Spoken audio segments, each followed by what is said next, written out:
Welcome to the Crypto Intellect, where we break down the biggest global crypto and financial system developments in simple, clear, and powerful language that anyone can understand. Today's story is centered around one of the most explosive headlines we've seen so far, XRP news today. $114 trillion switch dates are finally here, and what it actually reveals goes far beyond crypto speculation. It points directly into the heart of global finance, where institutions like the DTCC are preparing for a historic shift that could redefine how securities, assets, and value move across the entire system.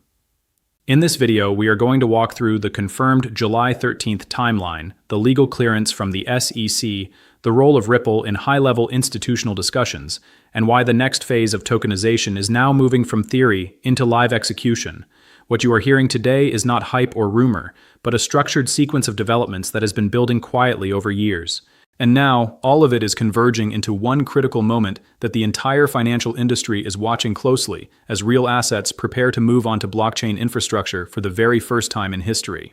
The big trigger point in today's story is the confirmation tied to July 13th. The DTCC, which is the central settlement backbone of U.S. financial markets, has confirmed that date as the first live moment where real securities will be tokenized inside its infrastructure. This is not a simulation or a test environment in the traditional sense. This is real DTC-held securities being prepared for blockchain representation while still existing within the most trusted settlement system in the world. What makes this even more important is the scale behind the DTCC itself, which processes quadrillions of dollars in transactions every single year. When an institution of that magnitude sets a specific date for blockchain integration, it signals a structural shift rather than a technological experiment. Even more striking is the language used by DTCC executives, who did not describe this as a pilot or concept phase. They described it as readiness for execution, with full-scale rollout already targeted for October. That combination of July testing and October expansion is now being seen as the clearest timeline yet for institutional tokenization going live. To understand why this moment is gaining so much attention, we have to look at what happened behind the scenes in terms of legal and institutional alignment. In December of 2025, the SEC issued a formal no-action letter connected to DTCC's settlement and depository operations, clearing a specific legal pathway for experimentation with tokenized securities. This is extremely important because it removes enforcement uncertainty for a defined set of activities involving real-world asset digitization. Around the same broader timeline, Ripple was also present in closed-door institutional discussions in Monaco, alongside some of the biggest names in global finance. These discussions focused on settlement modernization, tokenization of real-world assets, and the future of instant financial settlement systems. While none of these meetings are publicly detailed in full, their timing and overlap with DTCC's developments have created strong attention across the industry. The combination of regulatory clearance, institutional meetings, and infrastructure readiness is forming a pattern that suggests coordination across multiple layers of the financial system rather than isolated innovation. Now let's step back and understand what the DTCC actually represents in global finance, because this is where the scale becomes almost difficult to comprehend. The DTCC is the post-trade settlement engine that sits behind almost every major financial transaction in the United States. Every stock trade, bond transfer, ETF movement, and institutional settlement eventually flows through its systems. It custodies around $15 trillion in assets and handles roughly 1.4 million financial instruments. Most importantly, it settles approximately $4 quadrillion in transactions every year. That number is so large that it is difficult to visualize, but it represents the backbone of global financial trust and finality. When such an institution begins integrating blockchain technology, it is not acting like a startup testing innovation. It is reshaping the core infrastructure that global markets depend on. This is why the July 13th announcement is being interpreted not as a crypto event, but as a financial system upgrade moment with global consequences. The transformation we are seeing did not happen overnight. It has been building step by step since at least 2023, when DTCC acquired infrastructure capabilities tied to digital assets and settlement modernization. In 2024, it launched initiatives like its Digital Launchpad, designed to test institutional-grade blockchain applications. In early 2025, it expanded further with programs like Composer X, aimed at accelerating digital asset workflows across financial institutions. Then came operational experiments like the collateral management tests, where blockchain systems were used in real financial environments rather than simulations. Each of these steps followed a clear internal philosophy, often described as crawl, walk, and run. First understanding the technology, then testing it in controlled environments, and finally preparing for live deployment. That progression now leads directly into the current stage, where July represents the first real-world interoperability demonstration, and October represents full-scale institutional rollout. The legal foundation behind all of this is just as important as the technology itself. The SEC No Action Letter provided clarity that the DTCC would not face enforcement action for specific tokenization-related activities under defined conditions. This is a critical turning point because institutional finance cannot move forward on uncertainty.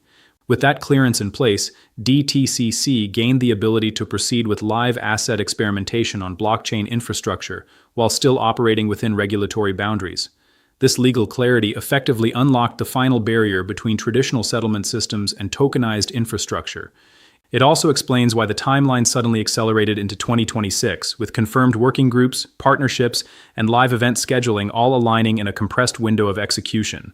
In institutional terms, this is the moment where theory transitions into regulated deployment, and that transition is what gives July 13th its significance. Alongside legal clearance, DTCC has also been building a broad ecosystem of technology partnerships to support interoperability. Collaborations with networks like Stellar, Canton, and Chainlink show that this is not a single chain system being developed in isolation. Instead, it is designed as a multi-network environment where tokenized assets can move across different blockchain systems. Chainlink's role in particular introduces connectivity between blockchains and external financial systems, enabling cross-chain communication and data verification. This architecture is essential for institutional adoption because global finance cannot operate inside closed systems. It requires interoperability across banks, clearing systems, and digital asset networks. The July 13th event is structured specifically to demonstrate this capability by moving real securities across two separate blockchain networks in a controlled but live environment, proving that tokenized assets can operate beyond a single ecosystem. To understand why this matters, we need to connect the broader market layers currently forming around tokenization. Stablecoins already represent a market of roughly $300 billion, acting as the first layer of digital dollar representation. Real-world assets, including tokenized bonds and equities, have already grown into the hundreds of billions in transaction activity. But these numbers are small compared to what sits underneath them. The DTCC alone represents over $114 trillion in custodial and settlement exposure. That is the scale of the infrastructure now preparing for blockchain integration. This is why analysts are calling this shift foundational rather than incremental. It is not about a new product or a new financial instrument. It is about moving the entire settlement layer of global markets onto programmable infrastructure, which could reshape liquidity, efficiency, and settlement speed across every major asset class. What makes the July 13th event even more significant is its structure. It is not a broad rollout, but a controlled demonstration involving real participants and real securities already held within the DTCC system. These assets will be tokenized and moved across two separate blockchain networks in real time, specifically to prove interoperability and settlement accuracy. This is the first time in history that such a large-scale financial institution has attempted live cross-chain settlement using actual regulated securities. The October rollout that follows is expected to expand participation, increase asset types, and move closer to full operational integration. This staged approach reflects the careful balance between innovation and financial stability, ensuring that system reliability is maintained while introducing blockchain-based settlement mechanics into the core of global finance. When we bring Ripple back into the picture, the broader context becomes even more connected. Ripple's involvement in institutional discussions around T+0 settlement and real-world asset tokenization positions it within the same transformation cycle being led by infrastructure players like DTCC. T+0 settlement refers to instantaneous transaction finality, removing the traditional delays of 1 or 2 business days. This is one of the key outcomes that tokenized infrastructure aims to achieve. Ripple's presence in high-level forums, alongside central banking and financial institution discussions, suggests that multiple parallel systems are converging toward the same goal: faster, more efficient global settlement. While no single company controls this transition, The overlap of participants, technology, and regulatory progress indicates a coordinated evolution of financial architecture rather than isolated innovation paths. As we approach the final stage of this timeline, October now stands as the next major milestone after July 13th. If the interoperability test succeeds as planned, the DTCC will move into full-scale rollout of its tokenization framework, expanding real-world usage across broker-dealers, banks, and institutional participants. This will mark the beginning of live blockchain integration inside the most important settlement system in the United States. Everything we have discussed, from legal clearance to technical partnerships and institutional coordination, is converging toward this moment. The significance is not just in what will be launched, but in what it represents, the beginning of a structural transition in how global value is recorded, transferred, and finalized. And as this system begins to activate, the entire financial industry is now watching closely to see how quickly this new infrastructure moves from controlled testing into global-scale adoption.